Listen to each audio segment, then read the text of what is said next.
Assalamualaikum Indonesia, bertemu kembali bersama Hasan Nasi Muhammad.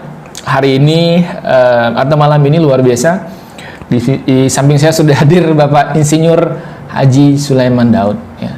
Di tahun 2011 sampai 2015 beliau pernah menjabat sebagai General Manager PLN wilayah Aceh. Assalamualaikum Pak Sulaiman Daud. Waalaikumsalam warahmatullahi wabarakatuh. Bapak terima kasih sudah bersedia meluangkan waktu di sela-sela kesibukan beliau ya.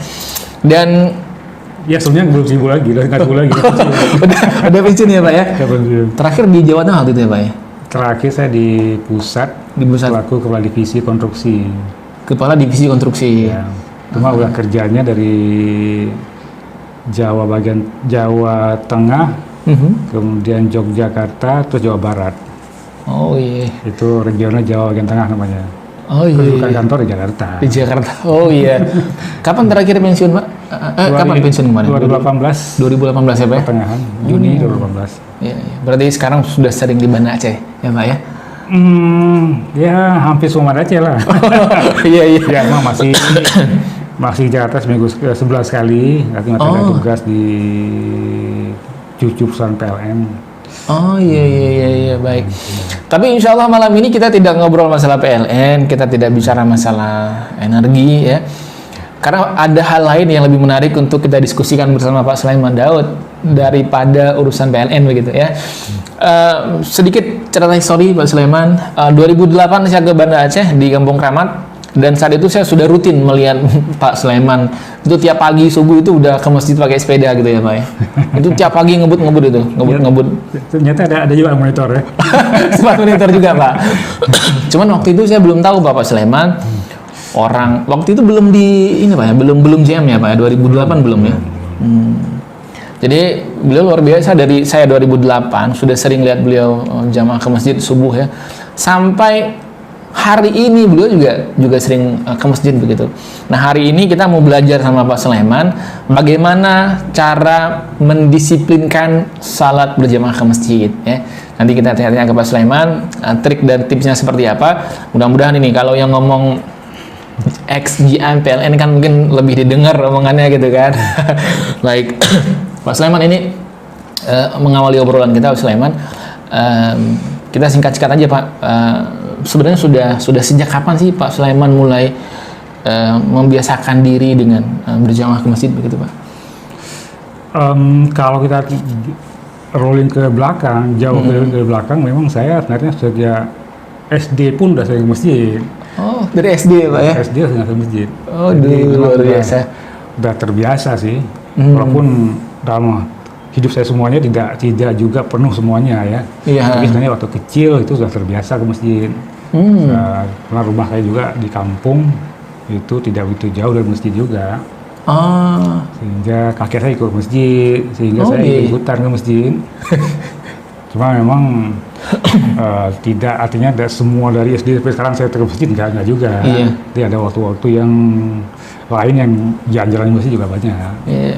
Tapi mulai dibiasakan masjid dari SD ya Pak ya? Sudah ikut-ikutan waktu. Sudah ikut, oh iya oke. Masjid. Tapi di kampung itu bukan masjid ya, menasah ya. Oh iya betul ya. Tapi berjamaah begitu, berjamaah ke musola ya Pak. Iya. Ikut-ikut azan misalnya. Oh iya. Itu kelas berapa SD Pak Sulaiman? Saya nggak sure, mungkin kelas 3 SD. Kelas 3 SD. Tapi Bapak di SD udah di Kampung Kramat waktu itu? Oh bukan. Oh belum. Itu di Lubuk. Kampung saya itu di Lubuk, di Aceh Besar. Oh, Aceh Besar ya? Lubuk Aceh Besar ya Pak ya? Aceh Besar. Iya. Jadi waktu itu dari SD sudah mulai terbiasa berjamaah ke musola ya Pak ya? Iya. Dan waktu itu memang Bapak pengen ikut sendiri atau diajak kakek atau? Sebetulnya iya diajak juga, tapi emang nggak dipaksa sih. Iya Jadi, betul. memang anak-anak ramai pergi. Oh iya betul. Di kampung kita juga sini kan banyak anak-anak pergi. Betul. Di hutan pergi. Cuma memang apa namanya, diajak juga ada gitu ya. Jadi kalau dilihat kita tidurnya bagus, kemudian kita nggak lelah, itu diajak memang. Diajak berjamaah ke masjid ya Pak ya? Masjid. Luar biasa. Jadi dari kecil sudah mulai membiasakan diri dengan salat berjamaah. Kemudian Pak Sulaiman, ini bicara efek begitu ya Pak ya. Sebenarnya kalau Bapak Sulaiman sendiri merasakan apa yang efek yang Bapak rasakan dari merutinkan salat berjamaah ke masjid begitu Pak? Pertama emang kita apa ya, dengan ke masjid kita akan terbentuk satu rahim misalnya ya. Oh iya. Akan terbentuk satu komunitas yang lebih baik lah. Dari masjid kita tentunya segi agama juga akan bisa memultiply apa namanya, pahala kita. Iya. Itu kan juga itu kita harapkan. Jadi mengharapkan seperti itu tetap ada. Iya. Kemudian juga dengan ke masjid apa namanya, ada syiar juga di situ. Tapi sekarang terasa ya. Kalau dulu emang masih apa ya, masih mengharapkan pahala, Betul. silaturahim. Tapi sekarang juga ada multiply efek terhadap syiar agama juga. Itu bentuk pastinya syiar seperti apa itu Pak? Dengan Bapak hadir orang juga ikut terajak seperti itu atau? Kalau ramai masjid kan nampak apa syiarnya lebih bagus gitu. Oh iya betul. Nah, kalau misalnya subuh safnya lebih panjang, lebih banyak, lebih ramai. Betul. Akhirnya kan akan ada syiar. Iya. Jadi kehadiran kita juga menjadi pemakmur masjid dan memancing orang untuk datang ke masjid juga gitu Pak ya. Luar biasa. Tapi untuk kehidupan real kita, karena begini Pak, banyak juga yang bilang kalau kita disiplin berjamaah ke masjid, ini secara tidak langsung akan mendisiplinkan kita dalam setiap kegiatan begitu. Itu betul nggak sih Pak? Betul. Bukan hanya masjid ya, maksudnya setelah sholat itu buat kita disiplin. Oh iya. Memang kalau kita lihat jauh ke belakang ya, kalau saya sendiri ya, saya memang waktu saya kecil orang tua saya udah selalu ingatkan saya bahwa kita ini untuk kita jadi hebat itu kan, orang tua saya dulu ajaran saya, untuk kita jadi hebat itu ada 3 jalur. Oke, ada 3 jalur untuk menjadi hebat, ini luar biasa nih. Pertama, kalau orang tua kita emang orang hebat, misalnya kerja atau apa gitu. Iya betul. Yang kedua adalah dengan harta. Oke. Kalau misalnya kita punya orang tua yang punya harta 7 keturunan kan kita jadi hebat. Iya betul. Jadi kita masih keturunan yang ke-7 gitu ya. Kalau keturunan ke-8 nggak hebat lagi. Iya betul. Nah, terus harus ingatkan. Kemudian ketiga itu jalur pendidikan. Jalur ilmu. Iya. Nah, dibilang sama saya, ayah kamu ini bukan raja. Tidak ada tahta, tidak ada tahta, nggak ada yang jabatan diturunkan kamu. Betul. Atau dia direktur sesuatu perusahaan sendiri gitu ya. Iya betul. Yang diturunkan. Iya. Dan juga kamu punya harta yang bisa diwariskan ke kamu untuk hidup sekali kamu. Nggak ada. Jadi kamu the only way hanya pendidikan untuk ilmu. Iya. Kalau kamu untuk ilmu, kamu akan dapat dua gitu. Iya. Itu waktu saya kecil masih diingatkan kan, disampaikan gitu ya. Iya. Jadi ya kayaknya saya mesti belajar gitu. Gitu karena hanya itu caranya, gitu nggak ada cara. Betul. Luar biasa. Untuk kita belajar kan kita perlu disiplin gitu. Betul. Jadi terbentuklah disiplin pribadi yang mesti tinggi. Kita mesti belajar, walaupun saya masih SD udah mulai belajar gitu. Kan di kampung itu orang belum belajar ya. SD. Bapak SD juga dia besar waktu itu ya Pak. Besar. Tapi betul nggak sih Pak dulu minat orang sekolah itu agak kurang ya Pak ya? Iya. Betul. Kampung agak rendah. Betul Pak ya. Dan orang lebih kalau sekolah itu apa ya? Nanti kan juga begitu aja. Betul Pak. karena begini, orang tua saya juga seperti itu Pak. Beliau lebih memilih berdagang daripada sekolah begitu Pak. Ya, tapi kan ini Pak pilihan ya Pak ya. Ya. Nah, betul ya. Memang kalau orang tua saya dulu sampaikan, dulu saya berjuang kata orang tua saya berjuang agar Darussalam itu ada gitu. Oke, ya. Darussalam itu ada. Nah, kamu harus sekolah di situ, kamu harus kuliah di situ. Oke. Di Darussalam. Ini mohon maaf, orang tua Bapak Sulaiman veteran atau seperti apa? Veteran. Oh iya. Ya. Jadi dulu kan ya kelompok berjuang lah, waktu tahun-tahun 53 dulu kan, waktu Aceh, Aceh masa sebelum masa sekarang ya. Iya. Di fase perjuangan dulu waktu zaman Daud Ibrahim gitu. Berarti satu generasi sama Tengku Daud ya Pak? Luar biasa nih. Iya. Ini jarang Pak Sulaiman ceritakan ya Pak ya? Jarang. Iya. Kemudian begini Pak, Bapak kan sudah mengemban banyak seli amanah ya Pak ya? Dari yang paling kecil sampai level paling tinggi begitu. Apakah amanah-amanah yang Bapak emban itu juga bahagian dari hadiah Allah atas kedisiplinan Bapak mengerjakan sholat itu? Bapak melihatnya seperti apa mungkin? Sebelumnya nggak tahu persis, cuma yang ada saya tidak pernah meminta jabatan. Oke. Tidak pernah saya memperjuangkan jabatan, tidak pernah saya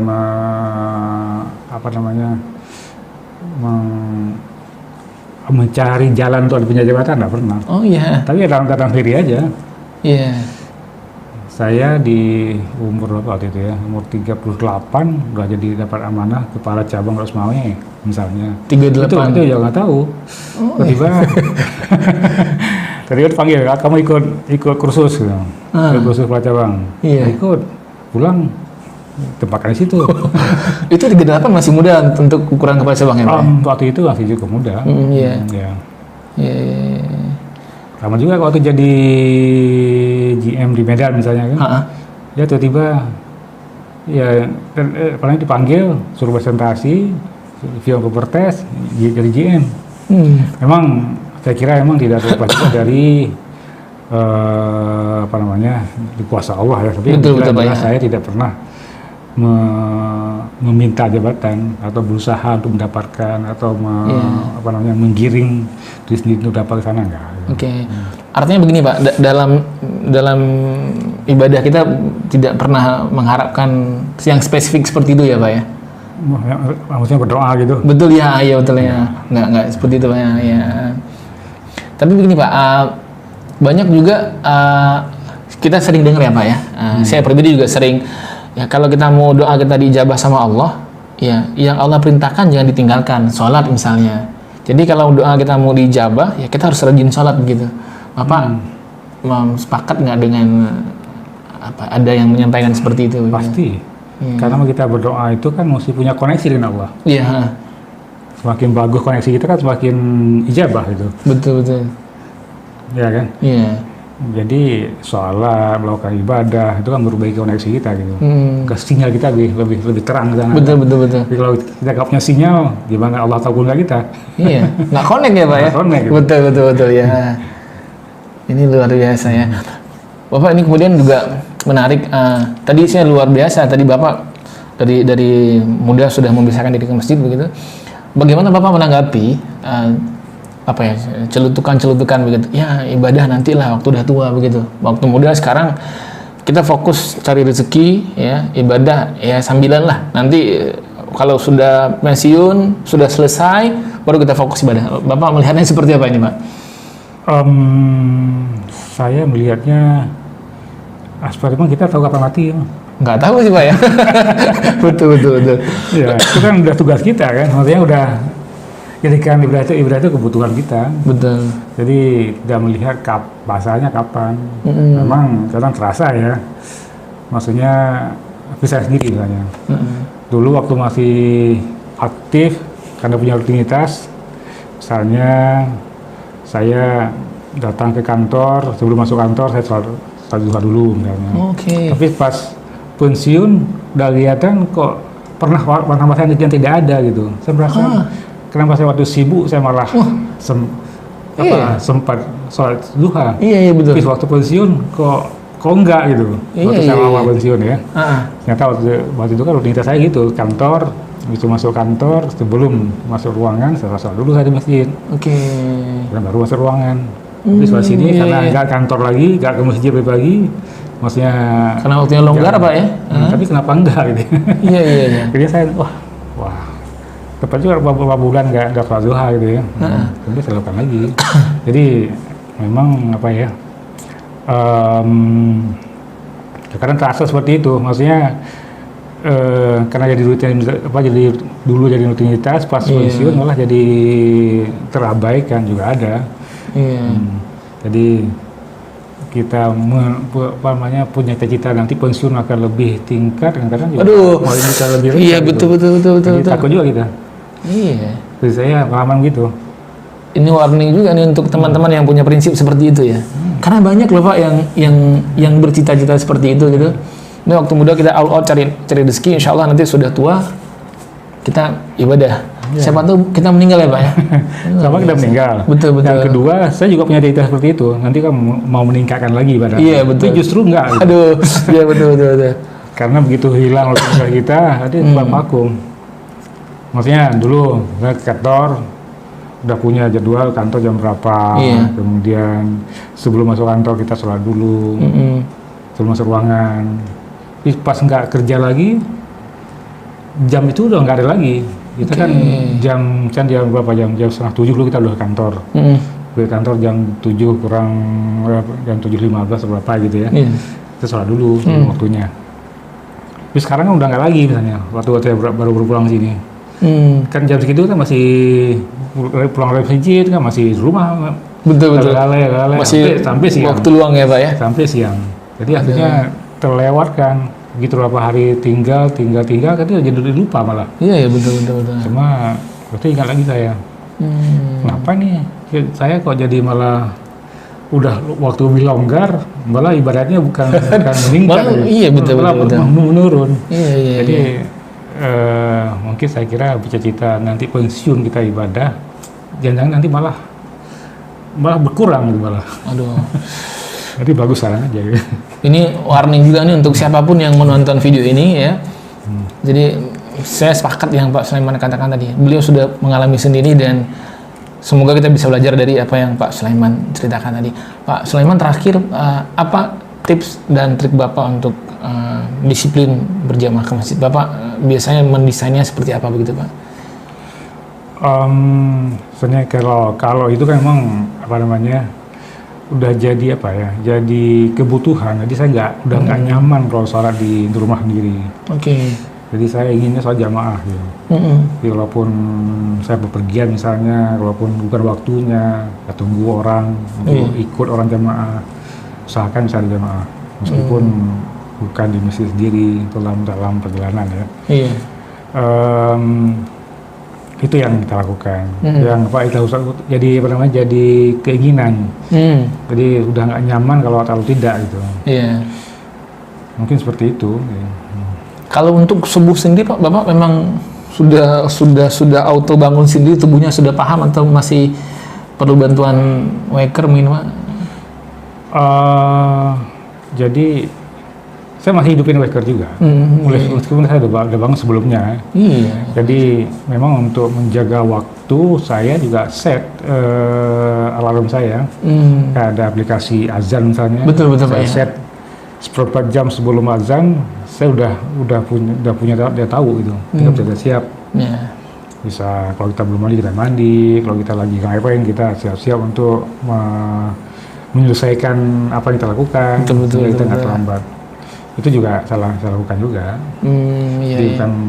Karena emang kalau pas tempo alarmnya atau HP-nya mati, betul, terlambat juga sih. Atau terlalu lelah ya Pak ya? Atau hari-hari bukan malam, siang juga. Kalau misalnya tidak ada pengajian ya. Betul ya. Jadi emang kita mesti selalu berupaya untuk terus memperbaiki, untuk bertahan dan juga memperbaiki. Iya betul. Jadi tidak selalu kita dengan akan dapat udah otomatis gitu. Udah jaminan akan jamaah enggak juga betul ya Pak. Itu mesti ada upaya memang. Betul. Nggak bisa kita lalai sehingga kita lepas dari situ. Iya betul Pak. Jadi nggak bisa kita dengan apa namanya ke sekolah jadi body clock gitu ya. Jadi kalau kita tidak menyiapkan diri itu akan lewat. Betul Pak. Karena saya pernah juga Pak di kantor lagi kerja, tiba-tiba udah 4:30 Pak. Ya. Nah, ini yang kata Pak Sulaiman harus dipersiapkan ya Pak ya. Ya, harus disiapkan. Iya. Jadi kan karena kita indoor mungkin di dalam ruangan Pak ya, kita nggak kedengaran azan itu kan Pak. Sibuk bekerja nggak ada yang ingatin kan kelewat ini Pak ya.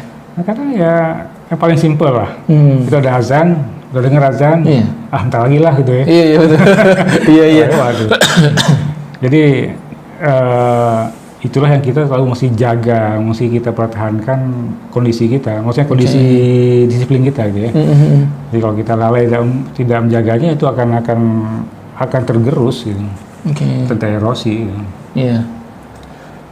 Memang kan kata Nabi kan iman kita kan akan kayak naik gelombang turun ya, betul ya. Kita nggak jaga, pas kita di posisi lagi turun, nggak jaga, semakin turun.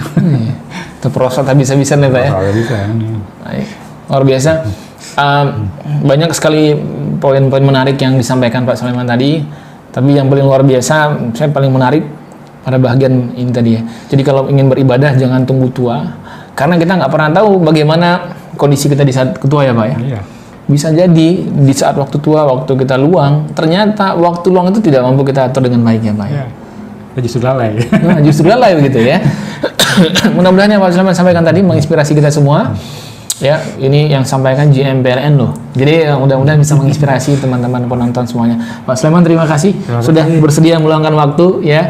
Dan ini kita pada Isya, saya minta Pak Sulaiman sebentar, jadi kita nggak bisa lama-lama, beliau juga masih ada kegiatan. Terima kasih sudah menonton, jangan lupa komentar dan like dan share video ini, jangan lupa subscribe. Insya Allah ke depan kita akan hadirkan topik-topik berbeda dengan narasumber-narasumber yang berbeda. Terima kasih, Assalamualaikum Indonesia.